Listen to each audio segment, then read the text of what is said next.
ಸಖತ್ ಟೇಸ್ಟಿ ಆದಂತಹ ಹೆಲ್ತಿ ಆದಂತಹ ಒಂದು ವಿಭಿನ್ನವಾದಂತಹ ರೆಸಿಪಿಯನ್ನ ಹೇಳ್ಕೊಡ್ತಾ ಇದ್ದೀನಿ. ಇದನ್ನ ನೀವು ಮಾರ್ನಿಂಗ್ ಬ್ರೇಕ್ಫಾಸ್ಟ್ಗೆ, ಲಂಚ್ ಬಾಕ್ಸ್ಗೆ ಅಥವಾ ಈವ್ನಿಂಗ್ ಸ್ನ್ಯಾಕ್ಸ್ ಅಲ್ಲಿ ಟ್ರೈ ಮಾಡ್ಬೋದು.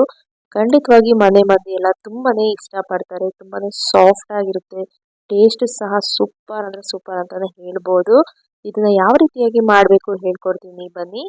ಮೊದಲಿಗೆ ನಾನಿಲ್ಲಿ 1 ಕಪ್ನಷ್ಟು ಸಾಬುದಾನನ ತಗೊಳ್ತಾ ಇದ್ದೀನಿ. ಈ ರೀತಿಯಾಗಿ ಸ್ವಲ್ಪ ದಪ್ಪ ಇರುವಂತಹ ಸಾಬುದಾನನ ತಗೋಬೇಕಾಗುತ್ತೆ. ನೈಲಾನ್ ಸಾಬುದಾನನ ತಗೋಬೇಡಿ. ಈಗ ಇದನ್ನ ಒಂದು 2 ರಿಂದ 3 ಸಾರಿ ಚೆನ್ನಾಗಿ ವಾಶ್ ಮಾಡ್ಕೊಳ್ಳಿ. ಇದನ್ನ ನೀವು ಓವರ್ ನೈಟ್ ಆದ್ರೂ ನೆನೆ ಹಾಕ್ಬೋದು, ಇಲ್ಲ ಒಂದು 4 ರಿಂದ 5 ಅವರ್ ಆದ್ರೂ ನೆನೆ ಹಾಕಬೇಕಾಗುತ್ತೆ. ಈಗ ಇದಕ್ಕೆ ನಾನು 1 ಕಪ್ಗಿಂತ ಸ್ವಲ್ಪ ನೀರನ್ನ ಹಾಕಿ ಇದನ್ನ ನೆನೆಯೋದಕ್ಕೆ ಬಿಡ್ತಾ ಇದ್ದೀನಿ. ತುಂಬಾ ನೀರನ್ನ ಹಾಕಕ್ ಹೋಗ್ಬೇಡಿ. ಈಗ ಇದು ಪೂರ್ತಿಯಾಗಿ ನೆಂದಿದೆ ನೋಡ್ತಾ ಇರ್ಬೋದು. ನೀರಿನ ಅಂಶ ಸ್ವಲ್ಪನೂ ಸಹ ಇರಬಾರ್ದು. ಈಗ ಇದನ್ನು ನಾನು ಒಂದು ಬೇಸನ್ಗೆ ಹಾಕೊಳ್ತಾ ಇದ್ದೀನಿ. ನಂತರ ಇದಕ್ಕೆ 1 ಸ್ಪೂನ್ ಅಷ್ಟು ಅಕ್ಕಿ ಹಿಟ್ಟನ್ನ ಹಾಕೊಳ್ತಾ ಇದ್ದೀನಿ. ಅಕ್ಕಿ ಹಿಟ್ಟನ್ನ ಜಾಸ್ತಿ ಹಾಕೋಕೆ ಹೋಗಬೇಡಿ. ನಂತರ ಒಂದ್ ಸ್ವಲ್ಪ ಉಪ್ಪನ್ನ ಆಡ್ ಮಾಡ್ಕೊಳ್ತಾ ಇದ್ದೀನಿ. ಈಗ ಇದನ್ನ ಒಮ್ಮೆ ಚೆನ್ನಾಗಿ ಕೈಯಿಂದನೇ ಕಲಿಸ್ಕೋಬೇಕಾಗುತ್ತೆ. ಎಷ್ಟಾಗುತ್ತೋ ಅಷ್ಟು ಚೆನ್ನಾಗಿ ಕೈಯಿಂದನೇ ನೀಟಾಗಿ ಕಲಿಸ್ಕೊಳ್ಳಿ. ನೀರನ್ನ ಸ್ವಲ್ಪನೂ ಸಹ ಆಡ್ ಮಾಡಕ್ಕೆ ಹೋಗಬೇಡಿ. ಅಕ್ಕಿ ಹಿಟ್ಟನ್ನು ಸಹ ಜಾಸ್ತಿ ಹಾಕೋಕೆ ಹೋಗಬೇಡಿ. ನೋಡ್ತಾ ಇರ್ಬೋದು, ಈ ರೀತಿಯಾಗಿ ಚೆನ್ನಾಗಿ ಕಲಿಸ್ಕೋಬೇಕಾಗುತ್ತೆ. ಮಧ್ಯದಲ್ಲಿ ನಿಮಗೆ ಬೇಕಂದ್ರೆ ಸ್ವಲ್ಪ ಕೈಗೆ ಎಣ್ಣೆ ಹಚ್ಕೊಂಡು ಸಹ ಕಲಿಸ್ಕೊಳ್ಳಿ.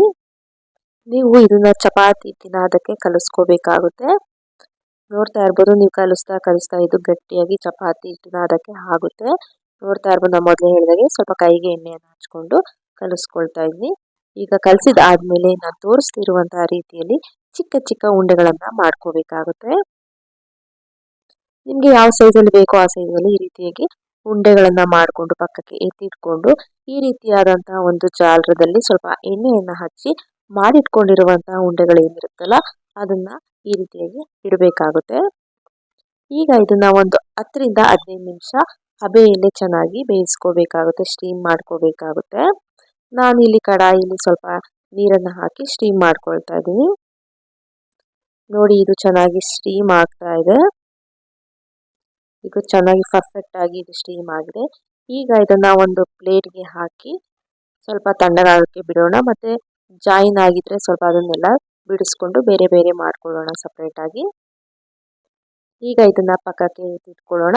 ಅಷ್ಟರಲ್ಲಿ ಮತ್ತೊಂದು ಕಡಾಯಿಯಲ್ಲಿ ಸ್ವಲ್ಪ ಎಣ್ಣೆಯನ್ನು ಹಾಕಿ ಅದಕ್ಕಾದ ನಂತರ ಅದಕ್ಕೆ ಸಾಸಿವೆ, ಉದ್ದಿನ ಬೇಳೆ 1 ಸ್ಪೂನು, ಕಡಲೆಬೇಳೆ 1 ಸ್ಪೂನನ್ನು ಹಾಕೊಂಡು ಫ್ರೈ ಮಾಡಿ, ನಂತರ ಅದಕ್ಕೆ ಸಣ್ಣದಾಗಿ ಕಟ್ ಮಾಡ್ಕೊಂಡಿರುವಂತಹ ಹಸಿಮೆಣಸಿನಕಾಯಿನ ಹಾಕಿ, ಹಾಗೆ 1 ಗಡ್ಡೆ ಕರಿಬೇವನ್ನು ಹಾಕಿ ಫ್ರೈ ಮಾಡಿ, ಈಗಾಗಲೇ ಮಾಡಿಟ್ಕೊಂಡಿರುವಂತಹ ಸಾಬುದಾನ ಉಂಡೆಗಳು ಏನಿರುತ್ತಲ್ಲ ಅದನ್ನು ಹಾಕಿ ಅದನ್ನು ಸಹ ಚೆನ್ನಾಗಿ ಫ್ರೈ ಮಾಡ್ಕೊಳ್ಳಿ.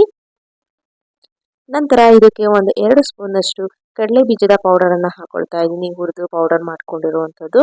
ಅದಾದ್ಮೇಲೆ ಇದಕ್ಕೆ ಒಂದು 2 ಸ್ಪೂನಷ್ಟು ಫ್ರೆಶ್ ಕೋಕೋನಟ್ ಅನ್ನ ಹಾಕೊಳ್ತಾ ಇದ್ದೀನಿ, ಕಾಯಿ ತುರಿಯನ್ನ.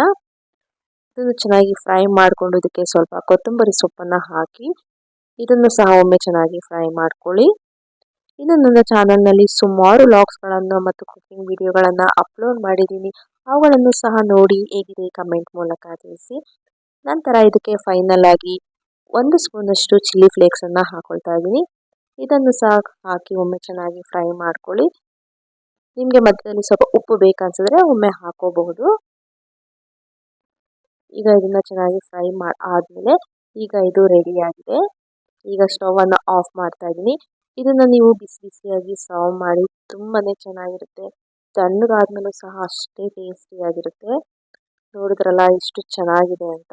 ನೋಡ್ಲಿಕ್ಕೂ ಸಹ ಎಷ್ಟು ಚೆನ್ನಾಗಿದೆಯೋ, ತಿನ್ಲಿಕ್ಕೂ ಸಹ ಅಷ್ಟೇ ಸಾಫ್ಟ್ ಆಗಿ ಅಷ್ಟೇ ಟೇಸ್ಟಿಯಾಗಿರುತ್ತೆ.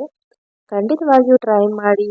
ಮನೆಯಲ್ಲೆಲ್ಲ ತುಂಬಾನೇ ಇಷ್ಟಪಡ್ತಾರೆ. ಮಕ್ಕಳು ಸಹ ಜೆಲ್ಲಿ ತರ ಇರುತ್ತಲ್ಲ, ತುಂಬಾನೇ ಇಷ್ಟಪಟ್ಟು ತಿಂತಾರೆ. ನಾನೀಗ ಟೇಸ್ಟ್ ಮಾಡ್ತಾ ಇದ್ದೀನಿ.